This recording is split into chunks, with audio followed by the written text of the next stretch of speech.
Seri kedua buku Xiansu. Suling Emas. Audiobook, novel silat. Cerita, Ho Ping Hu. Bab 44. Goblok. Tolol sekali kalian. Bagaimana sampai berhasil disergap dan dibunuh? Benar-benar tidak berotak. Dan semua usaha ke istana gagal belaka, mengantar nyawa dengan sia-sia. Baru beberapa tahun aku mengasuh di Pekcoatu, Pulau Ular Putih. Usaha kita macet karena ketololan kalian. Kalau para pembantuku seperti kalian ini patriot-patriot konyol, mana mungkin kerajaan Tang yang jaya dapat bangkit kembali? Ampun, Ong Ya, sesungguhnya kami cukup hati-hati, akan tetapi semenjak Tok Xiaokui berada di sini, kami tidak berdaya apa-apa. Semua seruan ke istana gagal dan teman-teman kita banyak yang mati konyol. Gerakan kita di sini menjadi macet sama sekali. Diam-diam Chu Bian terkejut. Kiranya inilah Xinjiu Chou Pak Ong yang terkenal pula dengan julukannya Kong Lo Senjin.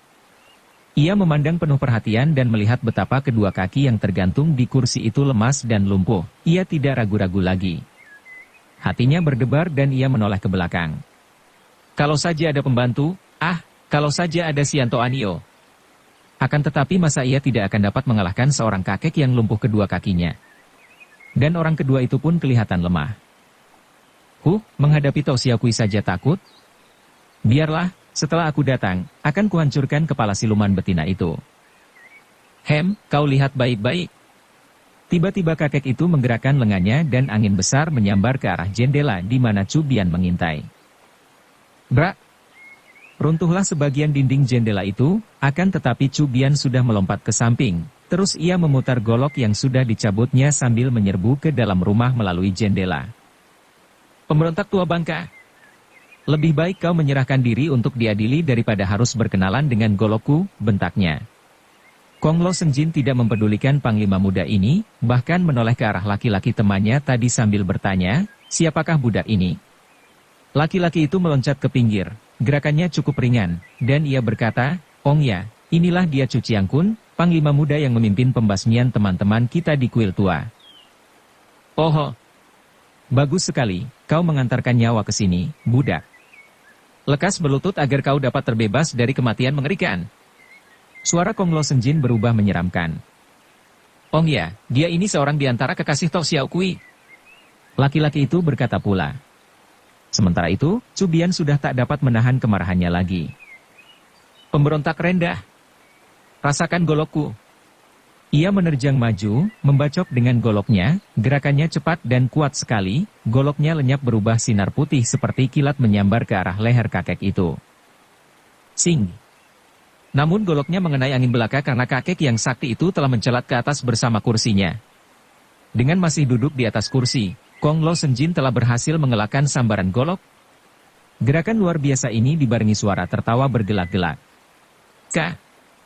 Lebih baik kau menyerahkan diri untuk diadili daripada harus berkenalan dengan golokku, bentaknya. Kong Lo Senjin tidak mempedulikan panglima muda ini, bahkan menoleh ke arah laki-laki temannya tadi sambil bertanya, siapakah budak ini? Chu Bian penasaran sekali. Sambil berseru keras ia menerjang terus kemanapun berkelebatnya bayangan kakek bersama kursinya. Ia sudah memperoleh pelajaran dari wanita cantik itu, tidak hanya pelajaran bermain cinta, melainkan juga pelajaran untuk memperhebat ginkangnya, luekang dan ilmu goloknya. Namun menghadapi kakek lumpuh ini, ia benar-benar tidak berdaya. Goloknya selalu membacok angin belaka dan pada detik terakhir, kakek itu selalu dapat berpindah tempat bersama kursinya dan masih tetap tertawa-tawa. Disuruh berlutut tidak mau, kau menghendaki kematian yang mengerikan, kakek itu berkata dan lengan bajunya yang panjang itu berkibar menyambar ke depan, yang kanan menangkis golok, yang kiri menyambar ke arah kepala Chu Bian. Bukan main kagetnya pemuda ini ketika goloknya hampir saja terlepas dari pegangannya bertemu dengan ujung lengan baju. Akan tetapi ia lebih memperhatikan sambaran ujung lengan baju kedua ke arah kepalanya. Cepat ia miringkan tubuh membuang diri, akan tetapi tetap saja pundaknya kena dihantam ujung lengan baju. Plak!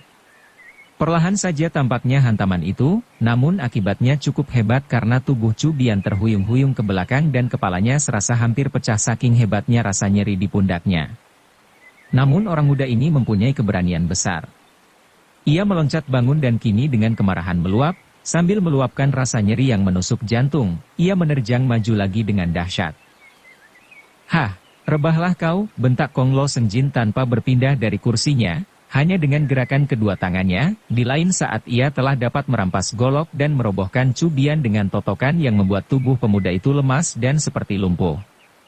Chu Bian mengerahkan tenaga hendak bangun, akan tetapi begitu bangun duduk ia terbaring kembali karena tubuhnya menjadi amat lemas. Akan tetapi matanya tetap melotot memandang kakek ini, sedikit pun tidak membayangkan ketakutan. Pada saat itu terdengar bentakan-bentakan di luar dan menerobos masuklah 3 orang berpakaian perwira diikuti oleh belasan orang anak buahnya.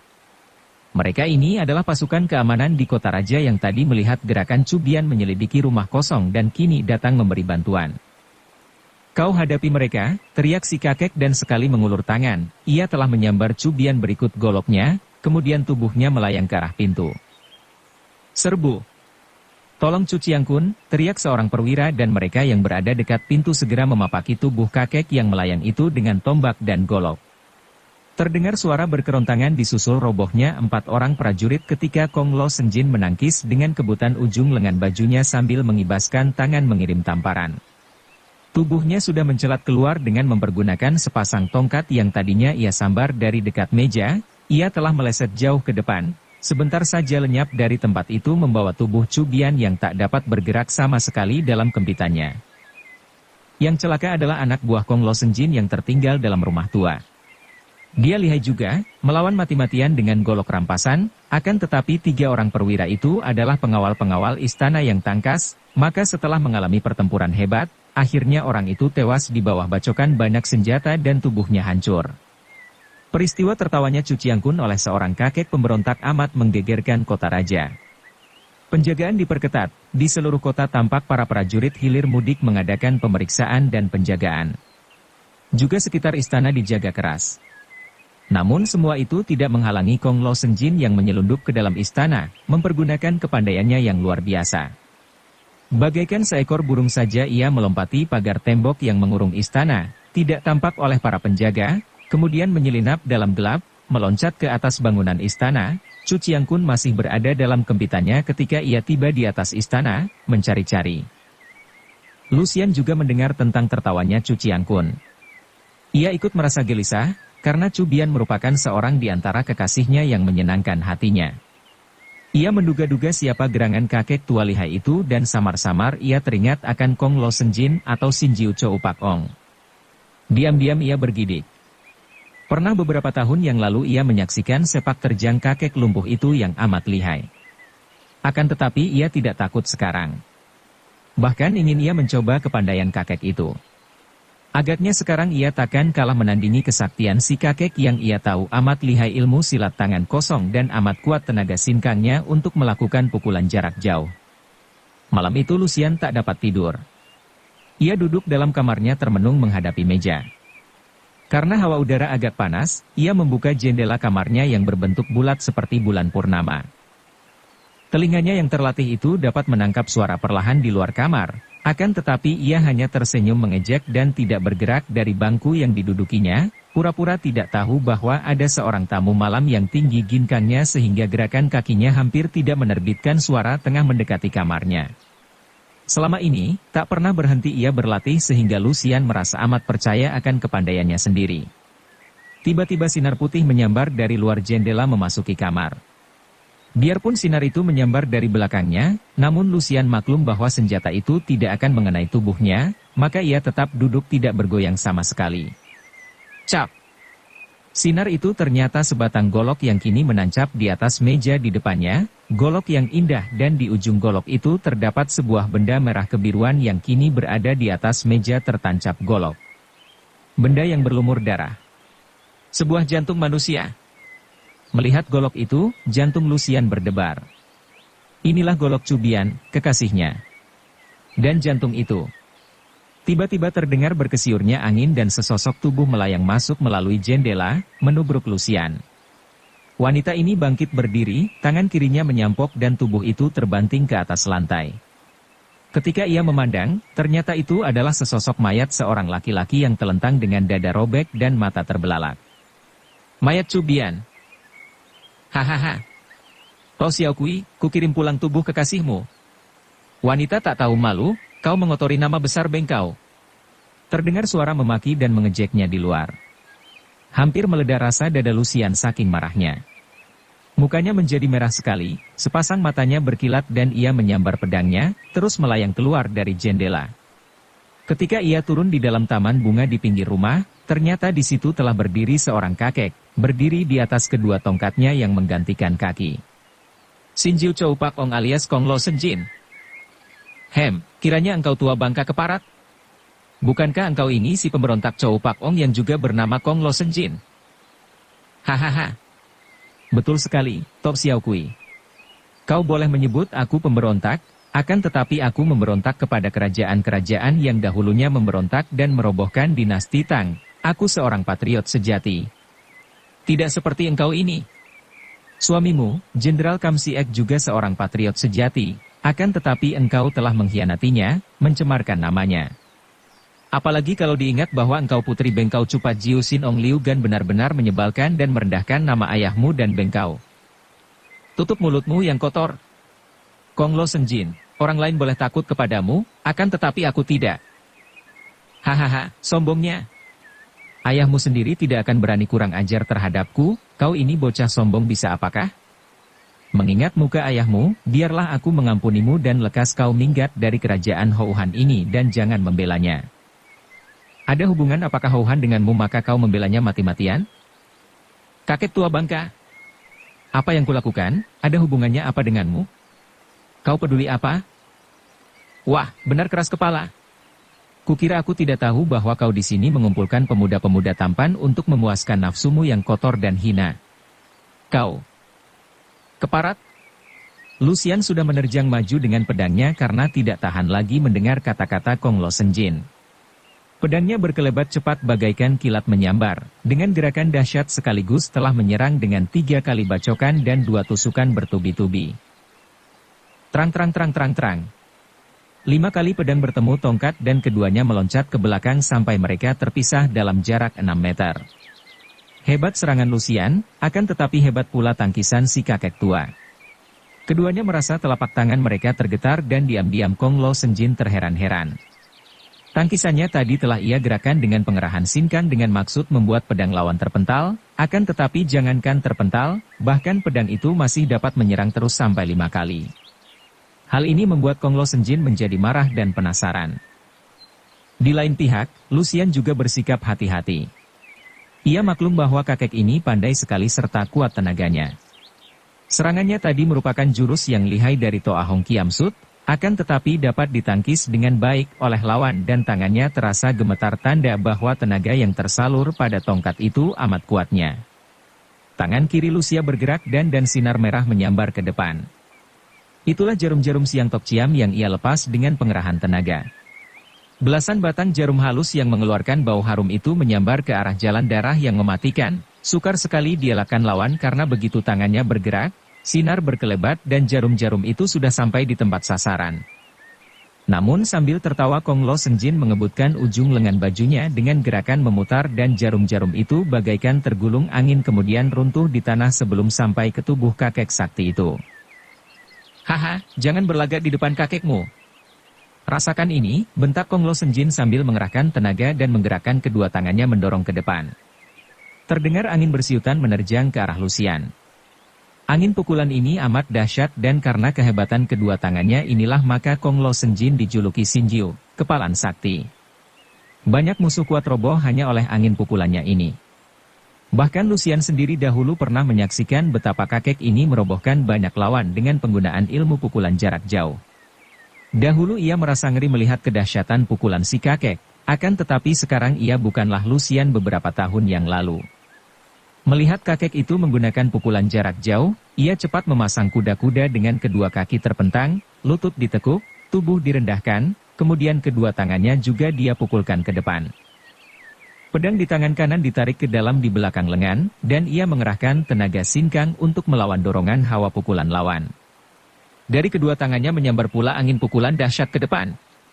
Benturan dua tenaga sinkang di udara itu tidak menimbulkan suara, juga tidak tampak oleh mata, Akan tetapi akibatnya hebat karena keduanya terpental ke belakang dengan kuda-kuda masih tidak berubah.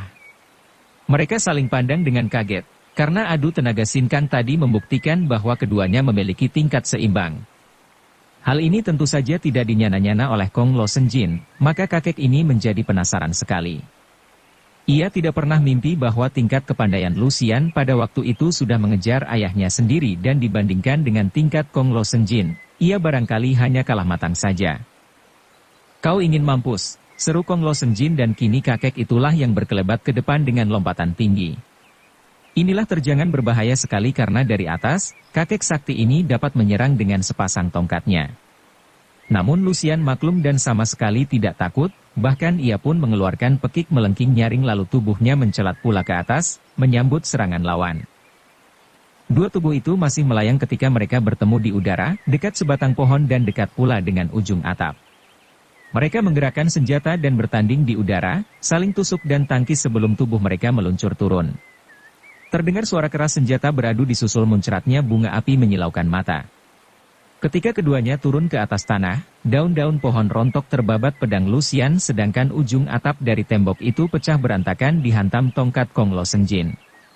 Begitu keduanya hinggap di atas tanah, keduanya cepat membalik saling berhadapan, sejenak tak bergerak, mata memandang tak berkedip, napas agak terengah karena biarpun baru beberapa gebrakan, namun tadi mereka telah mempergunakan seluruh tenaga sinkang. Ikatan rambut Lucian terlepas dan kulit lehernya berdarah sedikit, akan tetapi pangkal lengan kiri Kong Lo Senjin juga berdarah, bajunya robek. Kiranya dalam pertempuran di udara tadi, keduanya telah terluka, biarpun hanya luka ringan. Makin panas dan penasaran hati Kong Lo Senjin. Ia mengeluarkan gerengan seperti harimau terluka. Kakek ini memang wataknya tidak mau kalah, maka kini menghadapi seorang wanita muda ini, ia hanya dapat menandingi seimbang saja, kemarahannya memuncak. Sambil menggereng liar ia menerjang maju, tongkatnya bergerak cepat sekali dan amat kuat sehingga berpusinglah angin pukulan yang mengeluarkan bunyi bersiutan. Namun Lucian yang juga tak pernah mau kalah kembali memekik panjang melengking-lengking, lalu tubuhnya bergerak cepat terbungkus sinar pedangnya yang mengeluarkan suara berdesing-desing. Kini kedua orang sakti ini bertanding dari jarak dekat, tak lagi mengandalkan tenaga sinkang seperti tadi, melainkan mempergunakan ilmu silat dan mengandalkan kegesitan gerakan tubuh. Hebat bukan main pertandingan ini. Lucian sudah mahir akan ilmu Choan In Hui yang ia pelajari dari jago Ginkang Tan Hui, maka gerakannya cepat dan tubuhnya ringan seperti seekor lebah. Pedangnya mainkan ilmu pedang campuran Patmo Kiam Hoat dan Toa Hong Kiam Sut, hebat bukan main, tubuhnya seakan-akan sudah lenyap dan yang tampak hanyalah cahaya pedang gemerlapan yang merupakan sinar panjang melayang-layang membentuk lingkaran-lingkaran seperti seekor naga mengamuk. Namun Kong Lo Senjin bukanlah lawan ringan. Kakek lumpuh ini amat lihai. Biarpun kedua kakinya sudah lumpuh, namun kegesitannya tidak berkurang. Malah kedua tongkat yang menggantikan kedudukan sepasang kaki itu dapat dipakai menyerang dan meloncat, diikuti tamparan dan kebutan tangan dan ujung lengan baju yang kesemuanya merupakan senjata yang tidak kalah ampuhnya. Kadang-kadang pedang bertemu tongkat, ada kalanya lengan bertemu lengan dan pertandingan itu sukar diikuti pandang mata karena keduanya seakan-akan telah menjadi satu gundukan sinar yang saling gulung. Terang, cering, plak-plak. Tiba-tiba keduanya meloncat setengah terlempar ke belakang. Kiranya dalam jurus terakhir tadi, Kong Lo Senjin berhasil menghajar punggung Lucian dengan telapak tangan kirinya, akan tetapi pada detik yang sama Lucian berhasil pula menggunakan rambutnya yang riap-riapan untuk menghantam jalan darah di leher lawan. Ketika mereka terhuyung ke belakang dan saling pandang, ternyata dari ujung bibir Lucian mengucur darah segar. Akan tetapi Kong Lo Senjin memejamkan dan lehernya kelihatan biru menghitam. Setelah membuka matanya lagi, ia tertawa. Hahaha, Tok Xiao Kui siluman betina. Kiranya kau benar-benar lihat sekali. Tua bangka tak usah banyak cerewet. Mau lanjutkan? Hayo maju. Kalau kau sudah menerima kalah, lekas minggat dari sini. Siluman betina, siapa kalah? Kong Lo Senjin sudah siap menerjang lagi, akan tetapi tiba-tiba terdengar bentakan nyaring. Iblis tua, jangan menjual lagak. Cici, biarkan kami membantumu. Muncullah Choa Kim Wei bersama 7 orang panglima istana yang merupakan orang-orang pilihan dan memiliki kepandaian yang lumayan. Segera mereka mengurung dan menerjang Kong Lo Senjin. Hahaha, Tok Xiao Kui, lain kali kita bertanding pula. Anjing-anjing buduk, kakekmu tidak ada waktu melayani segala macam anjing. Tiba-tiba tubuh Kong Lo Senjin mencelat ke atas, melayang melampaui kepala para pengurungnya dan cepat sekali sudah menghilang ke atas tembok istana. Tak usah dikejar, sia-sia belaka, kata Lucian. Choa Kim Bue membalik dan baru terlihat olehnya Lucian mengusap darah dari bibir. Cici, kau terluka. Ia memegang lengan wanita itu hendak menolongnya. Akan tetapi Lucian mengibaskan lengannya. Aku tidak apa-apa. Lebih baik suruh orang mengurus mayat Cu Chiang Kun di dalam kamar itu. Choa Kim Bue terkejut sekali dan ngeri hatinya ketika melihat betapa panglima muda yang tampan itu sudah menjadi mayat yang tidak berjantung lagi karena jantungnya sudah tertancap di atas meja oleh goloknya sendiri. Sudah terlalu lama kita meninggalkan Kui Seng dan keluarganya. Seperti telah diceritakan di bagian depan, perubahan besar terjadi dalam kehidupan Kui Seng. Tadinya ia seakan-akan telah bosan hidup, tidak peduli lagi akan dirinya dan hidup sebagai seorang jembel tanpa sedikit pun memelihara diri.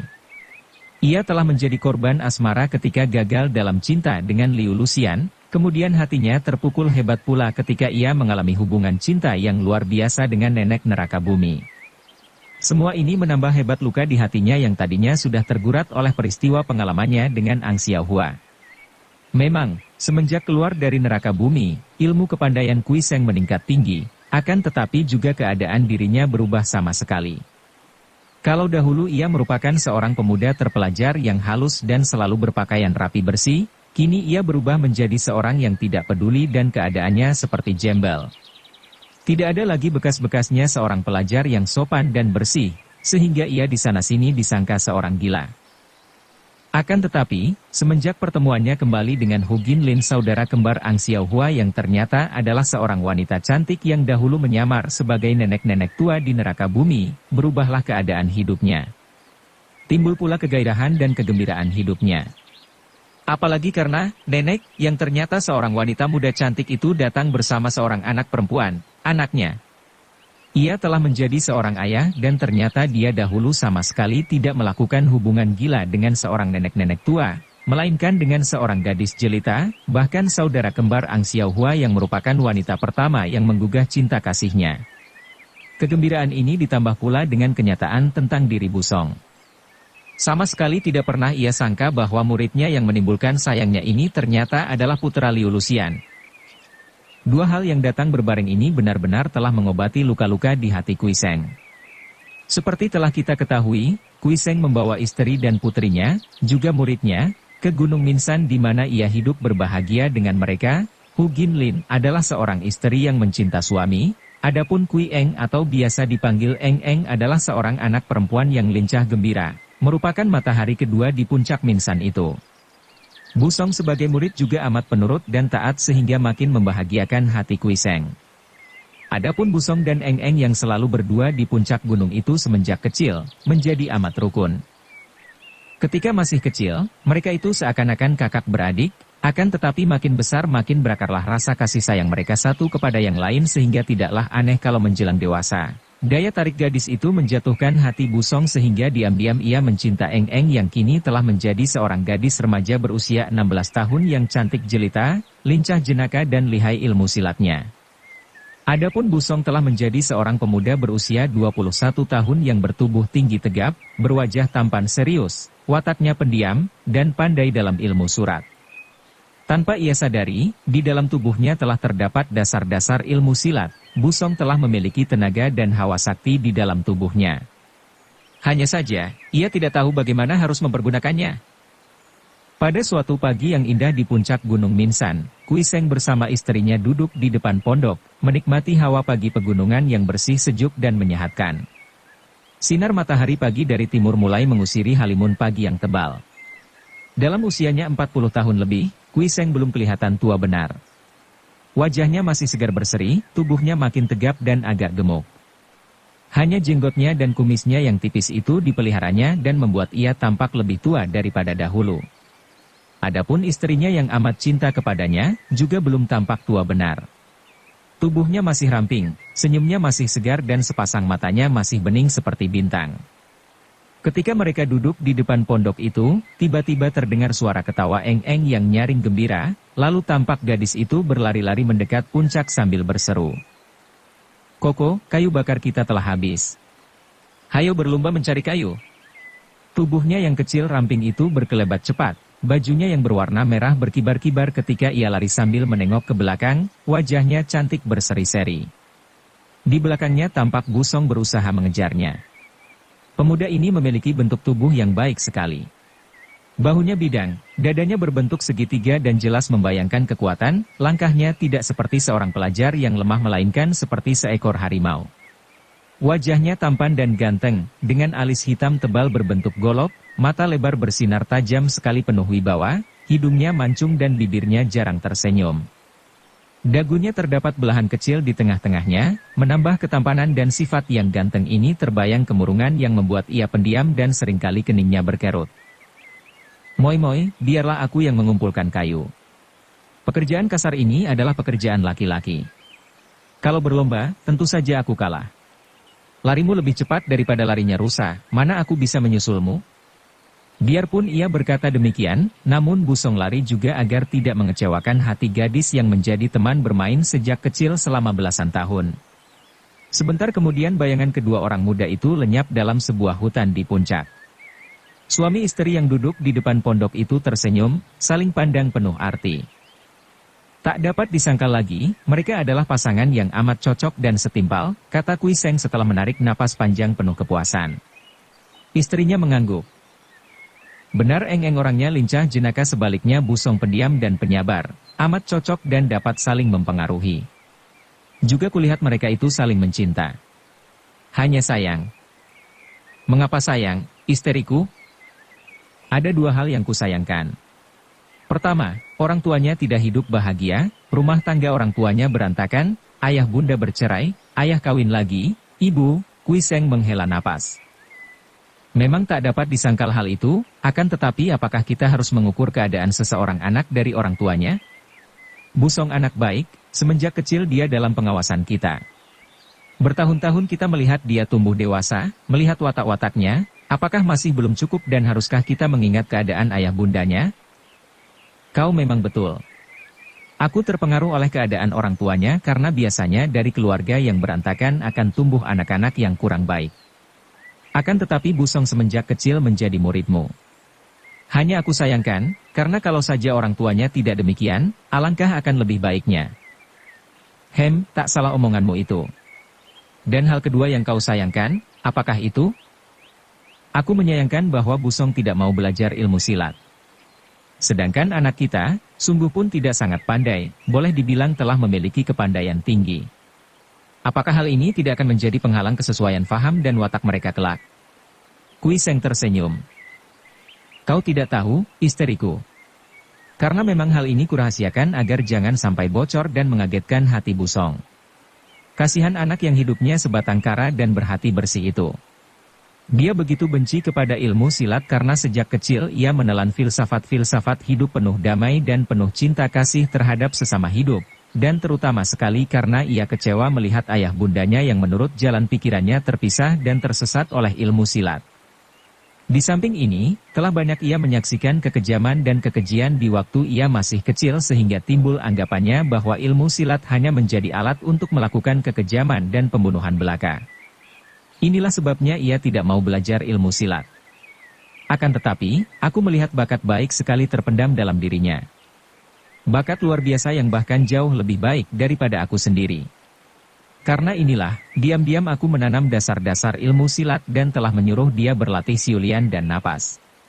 Sekarang pun ia telah memiliki sinkang yang hebat, hanya saja, ia tidak sadar akan hal ini. Kelak, kalau ia mengalami penderitaan hidup karena ketidakmampuannya bersilat, baru akan terbuka pikirannya dan sekali ia mempelajarinya, ia akan menjadi seorang yang luar biasa, bahkan mungkin melebihi kepandaian dan tingkatku. Gin Lin tercengang, akan tetapi juga girang sekali. Syukurlah kalau begitu. Kini hilang keraguanku. Sebaiknya kita lekas-lekas laksanakan perjodohan mereka. Setelah mereka menjadi suami istri, baru lega hatiku dan dapat kita tinggalkan mereka. Ah, istriku. Kurang bahagiakah kita tinggal di sini?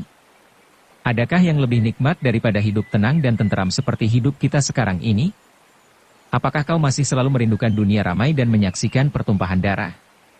Tiba-tiba wajah berseri nyonya itu digelapi mendung, bahkan kedua matanya menjadi basah sehingga cepat-cepat ia mengusap air mata itu dengan sapu tangannya.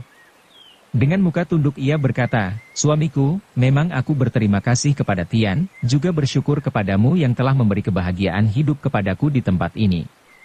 Aku cukup bahagia, akan tetapi, betapa aku dapat melupakan ayah bundaku terbunuh secara kejam, saudara kembarku menjadi pelacur dan aku sendiri, seandainya tidak bertemu denganmu, apa jadinya dengan aku?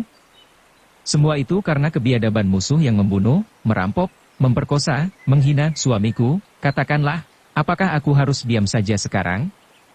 Apakah mungkin kebahagiaan hidupku tanpa mengingat sedikit pun akan penderitaan orang tua dan keluargaku? Suamiku, di waktu sadar aku hidup bahagia di sampingmu dan di samping anak kita, akan tetapi tahukah kau betapa setiap malam aku bermimpi dan bertemu dengan arwah orang tuaku yang memandang penuh penyesalan? Suamiku, Ginlin lalu menangis. Kui Seng memegang pundak istrinya. Tenangkan hatimu, istriku. Jangan kau kira bahwa aku pun tidak peduli akan hal itu semua. Akan tetapi, kurasa tidaklah tepat kalau urusan pribadi dicampur adukan dengan urusan negara. Keluargamu terbasmi bukan karena urusan pribadi, melainkan karena urusan negara. Karena keluargamu bangsawan Tang, maka ketika dinasti Tang roboh, tentu saja keluargamu terlanda malapetaka. Andai kata kau hendak membalas, kepada siapakah kau akan membalas? Dalam keributan seperti itu, dalam perang, mana bisa kita membalas kepada seseorang? Memang betul ucapanmu, suamiku, kata Ginlin yang sudah dapat menenangkan hatinya.